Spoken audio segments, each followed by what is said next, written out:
Extraction of metals के 5 steps हैं। Number 1 है हमारा crushing.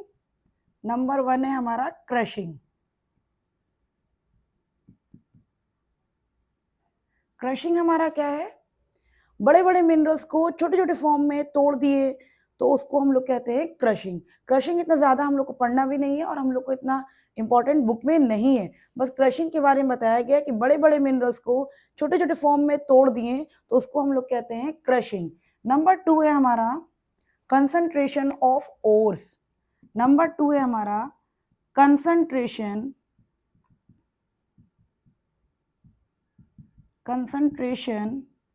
Of ores. Concentration of ores ये हमारा इंपॉर्टेंट टॉपिक है। और कंसंट्रेशन ऑफ ओर्स हम बताए थे आप लोग को कि इनिशियली कंसंट्रेट करना, इनिशियली उसकी सफाई करना, उसको हम लोग कहते हैं concentration of ore. Concentration of ores के बहुत सारे स्टेप हैं। नंबर 1 हम लोग करेंगे ग्रेविटी सेपरेशन, या इसको हम लोग हाइड्रोलिक भी बोलते हैं, हाइड्रोलिक भी बोलते हैं। Hydraulic means water. तो ग्रेविटी सेपरेशन में क्या होता है, ग्रेविटी सेपरेशन में इम्प्योर और इम्प्यूरिटीज और ओर्स दोनों की डेंसिटी जो होगी हमारी वो हमेशा क्या होगी, अलग होनी चाहिए। जैसे हम एक इंक्लाइंड प्लेन ले लिए, ठीक है, ये हमारा है इंक्लाइंड प्लेन और ये हमारा है ग्रूव्स, गड्ढा। क्या है, ग्रूव्स, गड्ढा है। इंक्लाइंड प्लेन ले लिए, इसमें क्या हो गया, इम्प्यूरिटीज और ओर्स को हम यहां पर रख दिए, ठीक है। इसमें मस्ट होना चाहिए impurity and ores should have different density,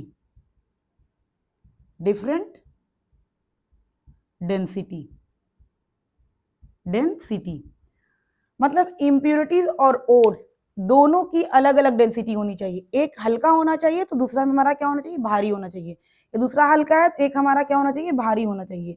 मतलब ये हुआ ग्रेविटी सेपरेशन हम लोग तभी यूज करेंगे जब इम्प्यूरिटीज और ओर्स दोनों की डेंसिटी डिफरेंट होगी।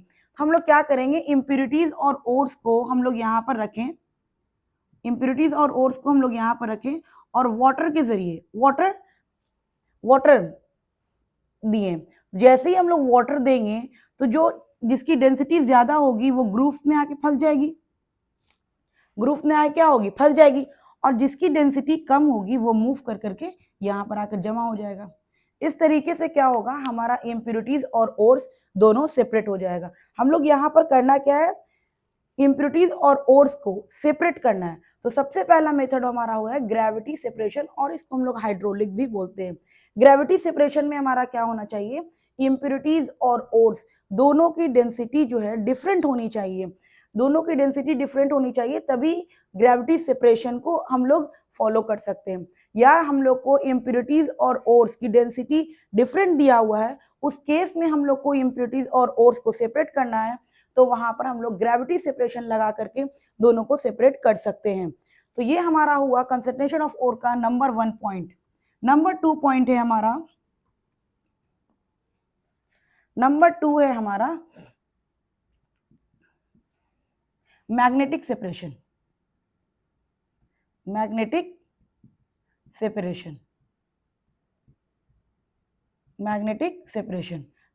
सेपरेशन में हमारा क्या होना चाहिए, इम्प्योर्स और इम्प्यूरिटी दोनों में से कोई एक हमारा क्या होना चाहिए, मैग्नेटिक होना चाहिए।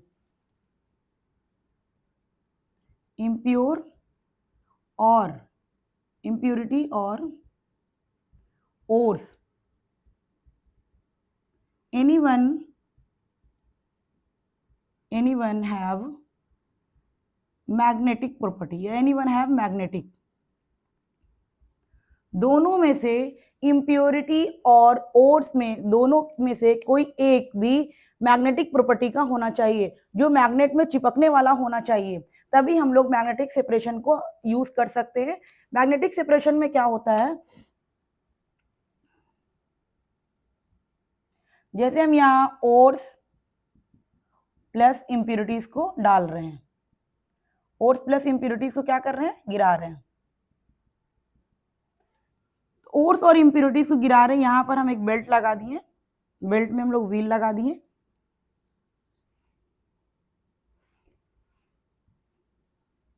बेल्ट में हम लोग क्या किए, व्हील लगा दिए, ठीक है, और कलेक्ट करने के लिए नीचे प्लेट लगा दिए,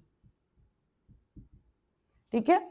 अब हम लोग यहाँ पर क्या जाने कि इम्प्योरिटीज और ओट्स में से कोई एक मैग्नेटिक होना चाहिए। ये व्हील इस तरीके से घूम रहा है, इस तरीके से घूम रहा है, और ये व्हील जो है हमारा क्या है, मैग्नेटिक है। ये व्हील हमारा क्या है, मैग्नेटिक है, व्हील हमारा मैग्नेटिक है। इम्प्योरिटीज और ओट्स को जैसे ही हम लोग गिराए नीचे, तो दोनों यहां से मूव करना शुरू किया, दोनों क्या हुआ, यहां से मूव करना शुरू किया, दोनों साथ साथ मूव कर रहा है। अब जैसे ही यहां पहुंचा, ये व्हील्स हमारा क्या है, मैग्नेटिक है, तो जिसकी मैग्नेटिक प्रॉपर्टी होगी वो इसके साथ चिपक करके यहां आ जाएगा, और जिसकी मैग्नेटिक प्रॉपर्टी नहीं होगी वो यहां से साथ छोड़ करके यहां गिर जाएगा, क्योंकि उसकी मैग्नेटिक प्रॉपर्टी नहीं है, वो चिपकेगा नहीं इसमें, तो क्या होगा, यहां से इसका साथ छोड़ देगा, और जैसे ही ये साथ छोड़ेगा ये आकर के नीचे जमा हो जाएगा, और जिसकी मैग्नेटिक प्रॉपर्टी है वो इसके साथ आकर के यहां तक आएगा, यहां के बाद क्या होगा, ये भी साथ छोड़ देगा। तो इस तरीके से क्या हुआ कि हम लोग इम्प्योरिटीज और ओट्स को सेपरेट कर पाए। अगर आपको क्वेश्चन में है कि इम्प्योरिटीज और ओट्स को सेपरेट करना है और दोनों में से कोई एक मैग्नेटिक है, तो वहां पर हम लोग मैग्नेटिक सेपरेशन का अप्लाई करते हैं। मैग्नेटिक सेपरेशन में देखिए क्या हुआ, जैसे ही ओट्स और इम्प्योरिटीज को हम लोग गिराएं, दोनों साथ साथ गया, जो मैग्नेटिक था वो इस व्हील के साथ चिपक करके यहां आकर के गिरा, और जो नॉन मैग्नेटिक था वो इधर जाकर के गिरा। तो ये है हमारा नंबर 2 मैग्नेटिक सेपरेशन। नंबर 3 है हमारा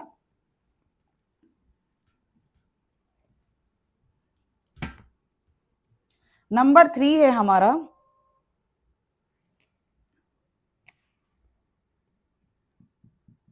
नंबर 3 है हमारा, वो है हमारा froth flotation, froth flotation, froth flotation. Number 3 हमारा क्या है, फ्रोथ फ्लोटेशन है। फ्रोथ कहते हैं झाग को। तो इसमें सेपरेशन के लिए क्या होना चाहिए, ऑयल और वाटर।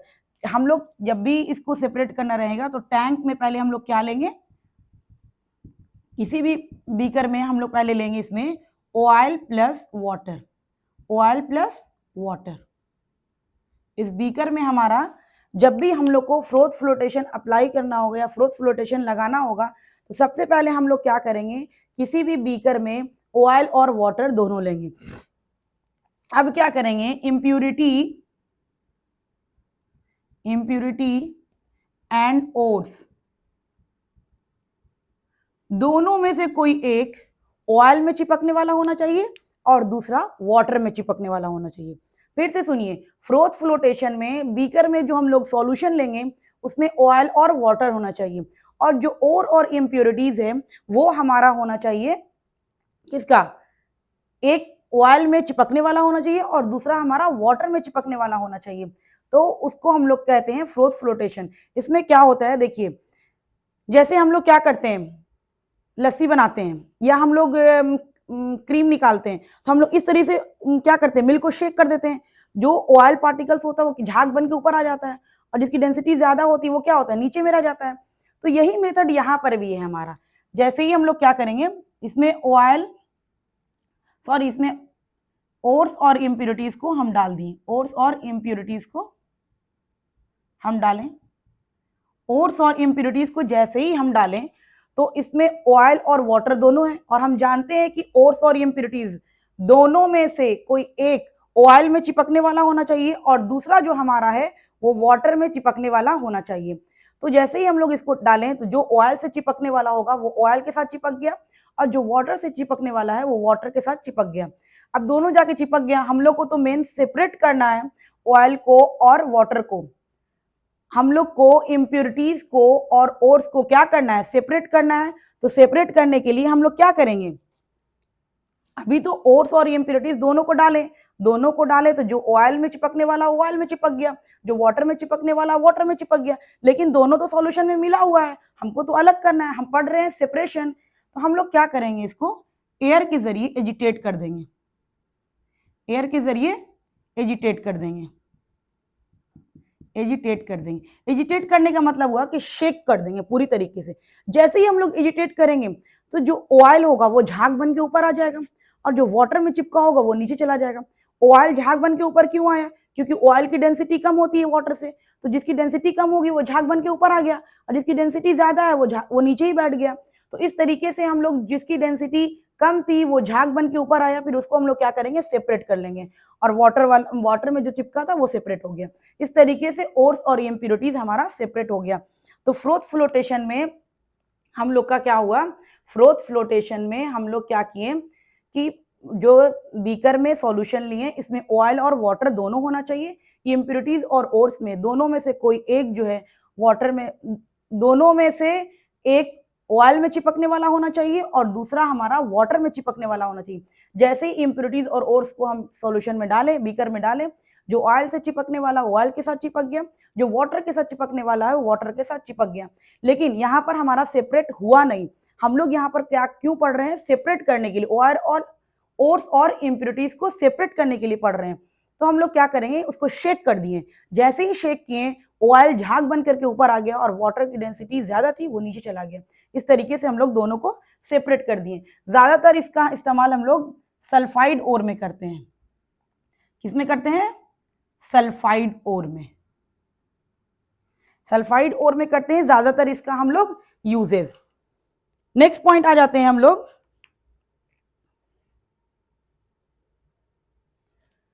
तो ये हमारा थर्ड हो गया। हम आ रहे हैं फोर्थ में। चलिए फोर्थ पॉइंट हमारा क्या है, फोर्थ है हमारा केमिकल सेपरेशन या केमिकल सेपरेशन कह लीजिए, या आप इसको लीचिंग भी कह सकते हैं। बुक में सिर्फ नाम दिया हुआ है, कोई एग्जाम्पल नहीं दिया हुआ है, इसका कोई एग्जाम्पल नहीं दिया, सिर्फ नाम से। केमिकल सेपरेशन क्या होता है, इसमें क्या करेंगे हम लोग, जो इम्प्योरिटीज है या ओर्स है दोनों में से कोई एक जो केमिकल लिए हैं उसमें सॉल्युबल होना चाहिए और दूसरा हमारा इनसॉल्युबल होना चाहिए। फिर से सुनिए, इम्प्योरिटीज और ओर्स में से कोई एक जो केमिकल लिए हैं उसमें सॉल्युबल होना चाहिए और दूसरा इनसॉल्युबल होना चाहिए। क्या होगा, जो सॉल्युबल होगा वो केमिकल में जाके सॉल्युबल होकर के मिल जाएगा और जो इनसॉल्युबल होगा वो ऊपर हो जाएगा। इस तरह से हम लोग फिल्टर पेपर पर जब ले जाएंगे तो जो केमिकल में सॉल्युबल था वो फिल्टर पेपर के साथ चला गया और जो इनसॉल्युबल था वो ऊपर में रह गया। तो इस तरीके से हम लोग ओर्स और इम्प्योरिटीज को सेपरेट कर पाए। जैसे हम एक हम दे देते हैं हिंट्स, इससे आप लोग को याद रहे। मान लिया कि इसमें हमारा कोई केमिकल है, ठीक है, और ओर्स प्लस इम्प्योरिटी है। हम लोग को क्या करना है, ओर्स प्लस इम्प्योरिटीज है। जैसे ही ओर्स और इम्प्योरिटीज को हम डालें, हमको क्या करना है, हम लोग को तो ओर्स और इम्प्योरिटीज को सेपरेट करना है। इसमें से दोनों में से कोई एक इस केमिकल में सॉल्युबल होना चाहिए। दोनों में से कोई एक जो केमिकल में सॉल्युबल होगा वो इस केमिकल के साथ जाकर के मिल जाएगा और दूसरा जो है नहीं मिलेगा, ऊपर में इस तरह से मूव करता रहेगा। उसके बाद इस सॉल्यूशन को हम लोग फिल्टर पेपर पे ले जाएंगे। फिल्टर पेपर पे क्या होगा, जो सॉल्युबल होगा वो सॉल्यूशन के साथ पास कर जाएगा और जो इनसॉल्युबल होगा वो ऊपर में रह जाएगा। तो यहां तक आप लोग को कोई दिक्कत नहीं। तो हम लोग क्या है यहाँ पर कंसंट्रेशन, सबसे पहला मेथड हम लोग पढ़े, step of obtain metal from its minerals. तो extraction of metal from its minerals से जो हम लोग पढ़े स्टेप नंबर 1 पढ़े क्रशिंग, सिंपल थोड़े छोटे छोटे फॉर्म में तोड़ दिए। नंबर 2 पढ़े कंसंट्रेशन, कंसंट्रेशन मतलब कि चेक कंसंट्रेट किए, इनिशियली उसको हम सफाई किए। इनिशियली सफाई करने का हमारा 4 method, gravity separation, magnetic separation, froth flotation and leaching. Chemical properties में जो था उसका एग्जांपल है एल्यूमिनियम। एल्यूमिनियम का इस्तेमाल करते हैं हम लोग केमिकल में या लीचिंग में। चलिए हमारा थर्ड पॉइंट आता है, वो है हमारा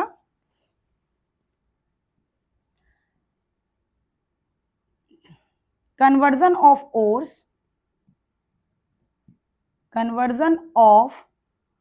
ओर्स इनटू मेटल ऑक्साइड। अब हम लोग को क्या करना है, मेटल ओर्स जो हमारा मिल गया, हम ओर्स और इम्प्योरिटीज को सेपरेट कर दिए, ओर्स हमारा मिल गया। अब ओर्स को हम लोग क्या कर रहे हैं, कोशिश कर रहे हैं ओर्स को मेटल ऑक्साइड में चेंज करने की कोशिश कर रहे हैं। ओर्स को मेटल ऑक्साइड में चेंज करने का 2 प्रोसेस है, ठीक है, समझिएगा अच्छे से, याद करने की जरूरत नहीं पड़ेगी। पहला प्रोसेस है हमारा रोस्टिंग, पहला है हमारा रोस्टिंग, और दूसरा है हमारा कैल्सिनेशन। कैल्सिनेशन अच्छे से समझिएगा, याद करने की बिल्कुल जरूरत नहीं पड़ेगी। बहुत सारे बच्चे क्या करते हैं, रट लेते हैं, कैल्सिनेशन में ऐसा होता है, रोस्टिंग में ऐसा होता है, वो काम नहीं करना है। अच्छे से समझिए, कोई दिक्कत नहीं हुई, कहीं पर भी दिक्कत नहीं आएगा, कोई क्वेश्चन सॉल्व करने में आप लोग को दिक्कत नहीं आएगा। कन्वर्जन ऑफ ओर्स, हम लोग को नेक्स्ट प्रोसेस है, सेकेंड 2 पॉइंट से हम लोग को क्या मिला, ओर्स मिल गया, क्योंकि इंप्योरिटीज और ओर्स को हम लोग क्या किए, अलग अलग कर दिए। अब ओर्स को हम लोग क्या करना है, मेटल ऑक्साइड में चेंज करना है। मेटल ऑक्साइड में चेंज करने का हमारा 2 प्रोसेस है, एक का नाम है रोस्टिंग और दूसरे का नाम है कैल्सिनेशन। देखिए, कैल्सिनेशन से कार्बोनेट ओर, कार्बोनेट ओर, कैल्सिनेशन कार्बोनेट, सेम लग रहा बोलने में, कैल्सिनेशन कार्बोनेट, याद रहेगा, रिमेंबर रहेगा, अच्छे से समझिए, याद करने की जरूरत नहीं है। कैल्सिनेशन कार्बोनेट, रोस्टिंग, एस है तो सल्फाइड ओर, एस है तो सल्फाइड ओर, इसको भी याद करने की जरूरत नहीं है, सिंपल एस से सल्फाइड, कैल्सिनेशन कार्बोनेट, कैल्सिनेशन और कार्बोनेट। चलिए हम इसका एग्जाम्पल देते हैं। जैसे हम लोग को दिया हुआ है कैल्शियम कार्बोनेट, दिया हुआ है, क्या दिया हुआ है, कैल्शियम कार्बोनेट। हम लोग को क्या चाहिए, हम लोग को तो चाहिए मेटल ऑक्साइड, मेटल ऑक्साइड चाहिए, और हम लोग को क्या दिया हुआ है, कैल्शियम कार्बोनेट दिया हुआ है। हम लोग को मेटल ऑक्साइड चाहिए, तो मेटल ऑक्साइड के लिए हम लोग को मेटल ऑक्साइड चाहिए, यहाँ पर मेटल भी है, ऑक्सीजन भी है, और हमको मेटल ऑक्साइड चाहिए। क्या इसको ऑक्सीजन की जरूरत पड़ेगी, ऑक्सीजन देना पड़ेगा हम लोग को, नहीं, क्योंकि इसके पास पहले से ऑक्सीजन है। तो हम लोग क्या करेंगे, सिंपली इसको हीट करेंगे और कैल्शियम ऑक्साइड मिल जाएगा हमको। समझ में आ रहा है। अब यहां हम देखिए रोस्टिंग सल्फाइड ओर के लिए, अब हम क्या किए, जिंक सल्फाइड एग्जांपल ले लेते हैं। जिंक सल्फाइड को हम लोग किसमें चेंज करना है, जिंक सल्फाइड को हम लोग को चेंज करना है जिंक ऑक्साइड में, यही ना चेंज करना है, जिंक सल्फाइड को किसमें चेंज करना है, जिंक ऑक्साइड में। अब देखिए इसके पास ऑक्सीजन नहीं है ऑक्सीजन नहीं है, हीट करने के लिए हम लोग को क्या जरूरत पड़ेगी, ऑक्सीजन की जरूरत पड़ेगी। तो इसमें तो ऑक्सीजन है नहीं, इसमें ऑक्सीजन था तो सिंपल हीट कर दिए तो मेटल ऑक्साइड मिल गया। लेकिन इसमें आप देखिए ऑक्सीजन हमारा नहीं है, तो इसको हम लोग क्या करना पड़ेगा, ऑक्सीजन दे करके हीट करना पड़ेगा। समझ में आई बात, ऑक्सीजन दे करके हीट करना पड़ेगा। फिर से देख लीजिए, हम नेक्स्ट स्टेप में कर लेते हैं इसको। जिंक सल्फाइड में हमारा ऑक्सीजन नहीं है, तो हम लोग को ऑक्सीजन दे करके हीट करना पड़ेगा, तब हमको देगा ये जिंक ऑक्साइड। देखिए कैल्सिनेशन प्रोसेस से भी हम लोग को मेटल ऑक्साइड मिला, रोस्टिंग प्रोसेस से भी हम लोग को मेटल ऑक्साइड मिला, लेकिन कैल्सिनेशन प्रोसेस सिर्फ कार्बोनेट ओर के लिए इस्तेमाल किया जाएगा। Calcination process only for carbonates और roasting process only for sulphide ore. Carbonate ore को जब हम लोग हीट किए तो हम लोग को कैल्शियम ऑक्साइड, मेटल ऑक्साइड तुरंत मिल गया, क्योंकि कैल्शियम में, कैल्शियम कार्बोनेट में ऑलरेडी ऑक्सीजन प्रेजेंट है। तो जैसे ही हम इसको हीट करेंगे तो मेटल ऑक्साइड अलग हो जाएगा। लेकिन जिंक सल्फाइड को जब हम लोग हीट करेंगे तो जिंक ऑक्साइड हम लोग को नहीं मिलेगा, क्योंकि इसके पास ऑक्सीजन है ही नहीं है, तो ये कहां से जिंक ऑक्साइड देगा। हम लोग क्या करते हैं, ऑक्सीजन दे करके इसको हीट करते हैं और हम लोग को मेटल ऑक्साइड मिल जाता है। तो यहां से हम लोग किए heating in the absence of oxygen, heating in the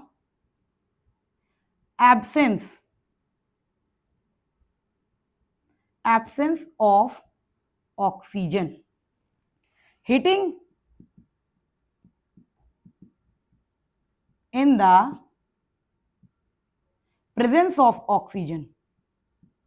यही बच्चे याद करने में बहुत सारे कंफ्यूज हो जाते हैं, बहुत सारे बच्चे का क्वेश्चन गलत हो जाता है, क्योंकि वो रट लेते हैं कैल्शियम कार्बोनेट में, कैल्सिनेशन कार्बोनेट में होता है, एब्सेंस ऑफ ऑक्सीजन होता है, रोस्टिंग सल्फाइड में होता है, प्रेजेंस ऑफ ऑक्सीजन होता है। और जब एग्जाम में बैठते हैं सॉल्व करने तो माइंड बिल्कुल भी कंफ्यूज हो जाता है, ये क्या पढ़े थे हम, हीटिंग और एब्सेंस ऑफ ऑक्सीजन और प्रेजेंस ऑफ ऑक्सीजन किसने किए। बच्चा हमेशा क्वेश्चन गलत कर देते हैं, इसलिए याद करने की जरूरत नहीं है, रटने की जरूरत नहीं, बिल्कुल समझिए।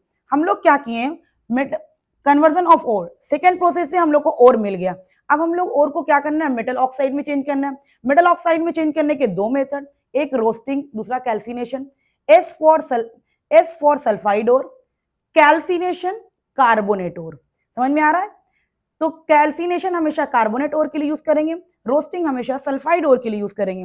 कैल्सिनेशन में हम लोग क्या किए, पहले से ऑक्सीजन प्रेजेंट है तो ऑक्सीजन देने की जरूरत नहीं है, हीट करेंगे मेटल ऑक्साइड दे देगा।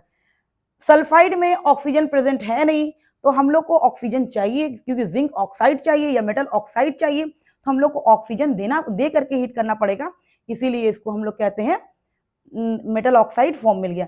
तो heating in the presence of oxygen, heating in the absence of oxygen. बस समझने की कोशिश कीजिए, हर एक पॉइंट को समझते जाइए कैसे कैसे क्या हो रहा है, और 2 बार 3 बार देखते रहिए, आप लोग को खुद भी रिमेंबर हो जाएगा, ऐसा रिमेंबर होगा कभी भूलिएगा नहीं। चलिए, तो ये हमारा थर्ड मेथड हो गया। अब हमारा है फोर मेथड।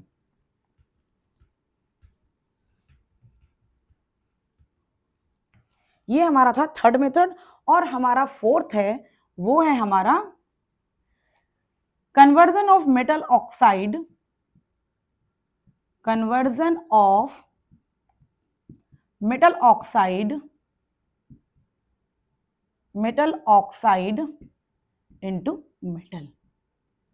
तो अब तो मेटल ऑक्साइड मिल गया, लेकिन हमको तो मेटल ऑक्साइड नहीं चाहिए ना, हमको तो मेटल चाहिए। हम क्यों इतना लंबा प्रोसेस काम कर रहे हैं, क्या है के लिए, मेटल चाहिए हमको। तो हम लोग क्या करते हैं, conversion of metal oxide into metal. जैसे हम इसमें एग्जांपल ले लेते हैं, जैसे हम ले लिए कॉपर ऑक्साइड आया मेरे पास, ठीक है, कॉपर ऑक्साइड आया, हमको कॉपर ऑक्साइड नहीं चाहिए, हमको कॉपर चाहिए। तो हम लोग क्या करते हैं, यहां पर कोक लगा देते हैं। कोक की इतनी टेंडेंसी होती है कि वो ऑक्सीजन को अपनी तरफ खींच लेता है, तो क्या बन जाता है, कार्बन मोनोऑक्साइड, और कॉपर को बाहर कर देता है। हम लोग को कॉपर चाहिए था और कॉपर मिल गया। नेक्स्ट हम लोग क्या करते हैं, जैसे हम कॉपर ऑक्साइड में कार्बन मोनोऑक्साइड यूज करते हैं। कार्बन मोनोऑक्साइड की भी टेंडेंसी ज्यादा होती है ऑक्सीजन को अपने तरफ खींचने की, तो ये भी क्या करेगा, ऑक्सीजन को खींचेगा अपने तरफ और कॉपर को बाहर कर देगा। नेक्स्ट हम लोग ले लेते हैं, वो है हमारा H2। इसकी भी टेंडेंसी ज्यादा होती है ऑक्सीजन को अपनी तरफ खींचने की, तो ये क्या करेगा, ऑक्सीजन को खींच करके वाटर के फॉर्म में चेंज हो जाएगा और कॉपर को बाहर कर देगा। यहां तक में कोई सब समझ में आ गया। तो ये जो तीन हमारा है, ये तीन जो कॉपर से ऑक्सीजन को खींचा, ऑक्सीजन कॉपर मोनोऑक्साइड जो कॉपर ऑक्साइड से ऑक्सीजन को खींचा, और हाइड्रोजन जो कॉपर ऑक्साइड से ऑक्सीजन को खींचा, और खींच करके कॉपर को हम लोग क्या कर दिया, फ्री कर दिया, और हम लोग को मेटल मिल गया। तो इसको हम लोग कहते हैं रिड्यूसिंग एजेंट। क्या कहते हैं, रिड्यूसिंग एजेंट कहते हैं इसको, रिड्यूसिंग एजेंट। तो हम लोग यहाँ पर क्या चाहिए था, हम लोग को मेटल ऑक्साइड से क्या चाहिए था, मेटल चाहिए था। तो मेटल चाहने के लिए हम लोग कुछ ऐसा लगाएं जिससे हम लोग को मेटल मिल जाए। तो ये तीन हमारा रिड्यूसिंग एजेंट है, जो के कॉपर से ऑक्सीजन को बहुत इजीली खींच लिया और मेटल को बाहर कर दिया। तो ये तीन जो रिड्यूसिंग एजेंट है, ये सबके लिए अप्लाई नहीं होता है, ये अप्लाई होता है ओनली फॉर कॉपर, लीड और आयरन। इसी तीन मेटल के लिए हम लोग ये तीन रिड्यूसिंग एजेंट, एक और रिड्यूसिंग एजेंट हमारा होता है अमोनिया, एक और रिड्यूसिंग एजेंट होता है हमारा अमोनिया नंबर, एक और रिड्यूसिंग। तो हमारा कौन कौन रिड्यूसिंग एजेंट है, Coke, carbon monoxide H2 and ammonia. ये चार जो है ये रिड्यूसिंग एजेंट काम करेगा सिर्फ इस मेटल पे। समझ में आ रहा है, ये चार रिड्यूसिंग एजेंट है, Coke, carbon monoxide, hydrogen and ammonia, ये जो है सिर्फ इस तीन ही मेटल पे वर्क करता है और किसी मेटल पे वर्क नहीं करता है, रिमेंबर रखिएगा। और एक जिंक ऑक्साइड से हम लोग को जिंक जो मिलता है, इस जिंक के लिए only for reducing agent Coke, only for reducing agent Coke. Zinc oxide के लिए, जिंक के लिए जो रिड्यूसिंग एजेंट इस्तेमाल करते हैं वो सिर्फ कोक, ओनली कोक, इसके अलावा कुछ नहीं। तो देख लीजिए यहाँ पर 3 मेटल के लिए जो रिड्यूसिंग एजेंट इस्तेमाल करते हैं carbon, carbon monoxide, hydrogen and ammonia. Zinc के लिए सिर्फ कोक। और हमारा आ जाता है मरकरी, मरकरी और सिल्वर, मरकरी और सिल्वर। मरकरी और सिल्वर HgO और AgO। मरकरी और सिल्वर का ऑक्साइड वेरी अनस्टेबल, इसका जो ऑक्साइड बनता है लेस स्टेबल, कहिए लेस स्टेबल, इतना लेस स्टेबल होता है कि जैसे ही इसको आप हीट करोगे, कुछ देने की जरूरत नहीं पड़ी, कोई रिड्यूसिंग एजेंट देने की जरूरत नहीं है, नॉर्मल सा आप हीट करोगे तो आपको मरकरी और आयरन मेटल मिल जाएगा। तो यहां तक आप लोगों को समझ में आ गया। कॉपर, लीड और आयरन के लिए हम लोग रिड्यूसिंग एजेंट इस्तेमाल किए हैं Coke, carbon monoxide, hydrogen and ammonia. Zinc के लिए सिर्फ कोक और सिल्वर और मरकरी के लिए नॉर्मल सा हीट कर दिए तो वो हम लोग को मेटल दे दिया। सिल्वर और मरकरी का जो ऑक्साइड होता है वो बहुत ही लेस स्टेबल होता है। चलिए, तो अब हम लोग ये मेटल तो हो गया, लेकिन जो हमारा मोस्ट रिएक्टिव मेटल है, रिएक्टिविटी सीरीज में सबसे ऊपर है, उसका क्या होगा भाई? उसको भी तो हम लोग को रिड्यूस करना है, उससे भी तो हम लोग को मेटल चाहिए। हम लोग को तो ऑक्साइड से मेटल चाहिए ना। हम लोग क्यों पढ़ रहे हैं? क्योंकि हम लोग को चाहिए मेटल। मेटल ऑक्साइड तो मिल गया, लेकिन हमको मेटल ऑक्साइड की जरूरत नहीं है, हमको मेटल की जरूरत है। तो मेटल की जरूरत है तो हम क्या करेंगे? जो मोस्ट रिएक्टिव मेटल है, अब मोस्ट रिएक्टिव मेटल तो बच गया, अब उससे हम लोग कैसे निकालें? तो उससे हम लोग निकालने के लिए भी हमारा मेथड है लीका, बासर, काना, काना, मग, अल। तो लीका, बासर, सॉरी,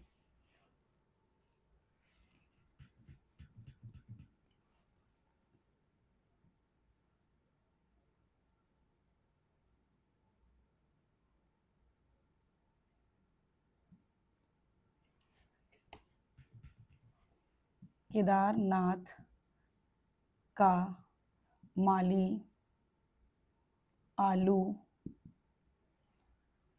तो जो हमारा पोटेशियम हो गया, सोडियम हो गया, पोटेशियम हो गया, सोडियम हो गया, कैल्शियम हो गया, मैग्नीशियम हो गया, एल्यूमिनियम तक जो हमारा मेटल है, एल्यूमिनियम तक जो हमारा मेटल है, इसका ऑक्साइड जो होता है वो बहुत ही स्टेबल होता है, very stable, very very stable. Very stable भी कहना सही नहीं है, वेरी वेरी स्टेबल। जो रिएक्टिविटी सीरीज में सबसे ऊपर में है, यानी कि एल्यूमिनियम तक जो भी मेटल है उसका जो ऑक्साइड बनता है वो बहुत ज्यादा स्टेबल होता है, वेरी वेरी स्टेबल। नॉर्मल से रिड्यूसिंग एजेंट से हम लोग रिड्यूस नहीं कर सकते हैं। तो इसके लिए जो हम लोग यूज करते हैं वो यूज करते हैं इलेक्ट्रोलाइसिस, या इलेक्ट्रोलाइसिस कह लीजिए, या आप कह लीजिए इलेक्ट्रिक फील्ड के जरिए, इलेक्ट्रिक फील्ड के जरिए। तो जो बहुत ज्यादा रिएक्टिव मेटल है उसका जो ऑक्साइड बनता है वो बहुत ज्यादा स्टेबल होता है, इतना ज्यादा स्टेबल होता है कि नॉर्मल से रिड्यूसिंग एजेंट से हम उसको रिड्यूस नहीं कर सकते हैं। इसीलिए हम उसमें इलेक्ट्रिक फील्ड का इस्तेमाल करते हैं। इलेक्ट्रिक फील्ड में क्या होता है, आप एक प्लेट लो, एक पॉजिटिव प्लेट, एक निगेटिव प्लेट लो, दोनों में 10 वोल्ट 20 वोल्ट की बैटरी लगाओ। जैसे ही हम लोग उसमें बैटरी लगाएंगे वो क्या होगा, आयंस को तोड़ देगा, क्योंकि इलेक्ट्रिक फील्ड हमारा स्ट्रांग होता है, वो क्या करेगा, आयंस को तोड़ देगा। तो जो पॉजिटिव होगा नेगेटिव होगा अलग अलग हो गया, पॉजिटिव वाला नेगेटिव प्लेट से जाकर जुड़ जाएगा, नेगेटिव वाला पॉजिटिव प्लेट से जाकर जुड़ जाएगा। इस तरह से मेटल और ऑक्साइड हमारा अलग हो जाएगा। चलिए, तो ये हमारा हो गया conversion of ore into metal oxide. अब हम लोग को मेटल तो मिल गया, लेकिन हम लोग को मेटल चाहिए नहीं था, हम लोग को प्योर मेटल चाहिए।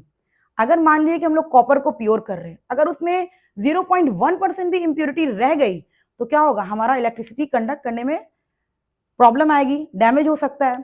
तो हम लोग को प्योर कॉपर वायर चाहिए। कॉपर मिल गया, लेकिन हम लोग को प्योर कॉपर चाहिए जिससे हम लोग वायर बना सकें। अगर उसमें थोड़ी सी भी इंप्योरिटी रही तो हमारा डैमेज हो सकता है। तो हम लोग लास्ट में पढ़े थे प्यूरिफिकेशन, 5वां पॉइंट पढ़े थे हम लोग, प्यूरिफिकेशन। प्यूरिफिकेशन या आप इसको रिफाइनिंग भी कह सकते हैं, रिफाइनिंग, रिफाइनिंग।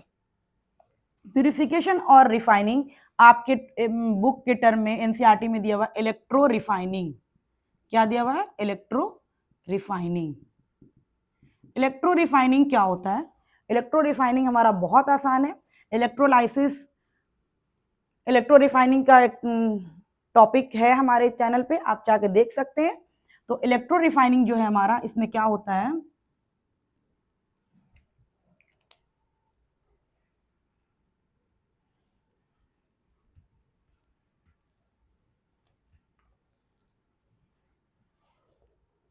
इलेक्ट्रो रिफाइनिंग में हम क्या करते हैं, एक बीकर लेते हैं, ठीक है, एक बीकर लिए, इसमें 2 इलेक्ट्रोड लगा दिए, 2 इलेक्ट्रोड लगाएं, एक को पॉजिटिव से लगाएं और एक को नेगेटिव से लगाएं, एक को पॉजिटिव से लगाएं और दूसरे को नेगेटिव से लगाएं। हम लोग को क्या करना है, मेटल को प्यूरिफाई करना है। मान लेते हैं हम लोग को कॉपर को प्यूरिफाई करना है। किसको प्यूरिफाई करना है? कॉपर को। तो कॉपर को प्यूरिफाई करने के लिए हम लोग को क्या पढ़ना पड़ेगा? सबसे पहले यहाँ पे लिख लीजिए एनसीआर। एनसीआर, एनसीआर कहने का मतलब हुआ negative cathode reduction. Negative cathode reduction, reduction करने का मतलब हुआ gain of electron, gain of electron. और याद कर लीजिए पाव, PAO, pav, positive anode, positive anode oxidation, oxidation, loss of electron, loss of electron. तो इस तरीके से आप याद कर रिमेंबर रखिएगा कि NCR होता है और पाव होता है, या दोनों में से कोई एक रिमेंबर रखिएगा तो दूसरा उसका जस्ट अपोजिट होता है। NCR नेगेटिव कैथोड रिडक्शन, मतलब क्या हुआ, जो निगेटिव होगा वो हमेशा कैथोड रॉड होगा और उस पर रिडक्शन होगा। तो ये हमारा निगेटिव है और ये हमारा पॉजिटिव है। तो पॉजिटिव ये हमारा क्या है, एनोड, और ये हमारा क्या है, कैथोड। क्या है? कैथोड। ठीक है, हमको क्या करना है, कॉपर को प्यूरिफाई करना है। तो कॉपर को प्यूरिफाई करना है तो एक तरफ हम लोग इम्प्योर कॉपर रॉड लगाएंगे, इम्प्योर, इम्प्योर कॉपर रॉड लगाएं, और ये जो हम लोग लगाए ये प्योर मेटल का लगाना है। जिसको प्यूरिफाई करना है उसी को हम लोग को प्योर लगाना है, pure rod, pure copper strip. ये प्योर कॉपर स्ट्रिप है, ये इम्प्योर कॉपर स्ट्रिप है।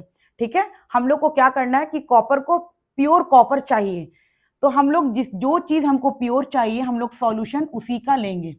सॉल्यूशन हम लोग क्या करते हैं, उसी का लेते हैं। तो यहां हम लोग को कॉपर प्योर करना है तो सॉल्यूशन हम लोग क्या लेंगे, कॉपर सल्फेट। क्या लेंगे? Copper sulphate. और पहला चीज याद रखिएगा, जिसको प्योर करना है उसी का सॉल्यूशन लेंगे और उसी का रॉड लगाएंगे। जैसे ही यहाँ पर हम इलेक्ट्रिसिटी कंडक्ट करेंगे, इसमें क्या होगा, इसमें जो कॉपर है वो 2 इलेक्ट्रॉन लॉस कर करके कॉपर 2+ बनेगा और सॉल्यूशन में जम कर जाएगा। ठीक है, ये 2 इलेक्ट्रॉन जो ये छोड़ करके गया, ये 2 इलेक्ट्रॉन मूव करके यहाँ आ जाएगा। ठीक है, निगेटिव में आ जाएगा। और ये कॉपर क्या करेगा, ये जो 2 इलेक्ट्रॉन यहाँ आया उसको गेन कर करके ये जाकर के कॉपर यहाँ चिपकते जाएगा धीरे धीरे। ठीक है, तो एनोड पे हमारा क्या हुआ, एनोड पे हमारा हुआ कॉपर क्या किया, कॉपर 2+ बना और 2 इलेक्ट्रॉन को लॉस कर दिया। कैथोड पे हमारा क्या हो रहा है, वही कॉपर 2+, 2 इलेक्ट्रॉन गेन कर करके कॉपर बन जा रहा है। इस तरीके से हमारा कॉपर जो है प्यूरिफाई होगी। धीरे धीरे आप क्या देखिएगा कि ये रॉड जो है पतला होते जाएगा और ये रॉड धीरे धीरे मोटा होते जाएगा, और जो इम्प्योरिटीज होगी, जो सॉल्युबल इम्प्योरिटीज होगी वो सॉल्यूशन के साथ जाके मिल जाएगी, और जो इनसॉल्युबल इम्प्योरिटीज होगी वो एनोड मड के फॉर्म पे यहाँ पे आके जमा हो जाएगी। इसको हम लोग एनोड मड के नाम से जानते हैं, एनोड मड। तो यही है हमारा इलेक्ट्रो रिफाइनिंग। इसी के जरिए हम लोग क्या करेंगे, प्योर मेटल को निकाल सकते हैं, कोई भी मेटल को प्योर कर सकते हैं। प्योर मेटल के लिए हम लोग निकालने के लिए क्या किए, जिस मेटल को प्योर करना है सॉल्यूशन उसी का लेना है और एक तरफ उसी का प्योर रॉड लगाना है, एक ही तरफ उसी का प्योर रॉड लगाना है। जो इम्प्योर रॉड रहेगा वो हमेशा एनोड पे रहेगा, जो प्योर रॉड रहेगा वो हमेशा कैथोड पे रहेगा।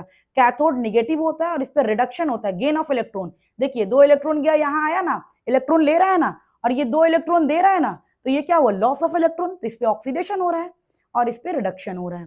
तो हम लोग क्या देखें इलेक्ट्रो रिफाइनिंग में, सबसे पहला देखिए 2 इलेक्ट्रोड लगाएं। 2 इलेक्ट्रोड में एक रॉड जो हम लोग लिए वो इम्प्योर का, जिसको प्योर करना है उसी का इम्प्योर रॉड लिए। जैसे हम लोग कॉपर को प्योर करना है तो कॉपर की इम्प्योर रॉड लिए और यहाँ कॉपर का प्योर रॉड लिए। ठीक है, कॉपर को प्योर करना है इसीलिए कॉपर का सॉल्यूशन लिए। उसके बाद जैसे ही हम लोग बैटरी अप्लाई किए तो क्या हुआ, कॉपर इसमें से 2 इलेक्ट्रॉन लॉस कर करके क्या करता है, कॉपर 2+ बन जाकर के सॉल्यूशन में जम कर जाता है। इसी तरह से जितना कॉपर इस रॉड में होगा कॉपर 2+ बन करके सॉल्यूशन में जम कर जाएगा। और जो 2 इलेक्ट्रॉन ये छोड़ करके गया, ये इलेक्ट्रॉन मूव करके यहाँ आ जाता है। ठीक है, जैसे ही सब 2 इलेक्ट्रॉन यहाँ मूव करके आएगा, कॉपर क्या करेगा, 2 इलेक्ट्रॉन यहाँ से ले करके गेन कर करके ये यहाँ के आकर के चिपक जाएगा। इस तरीके से सारा कॉपर यहाँ आकर के चिपक जाएगा। धीरे धीरे क्या होगा, ये रॉड एकदम पतला हो जाएगा और ये रॉड हमारा मोटा हो जाएगा।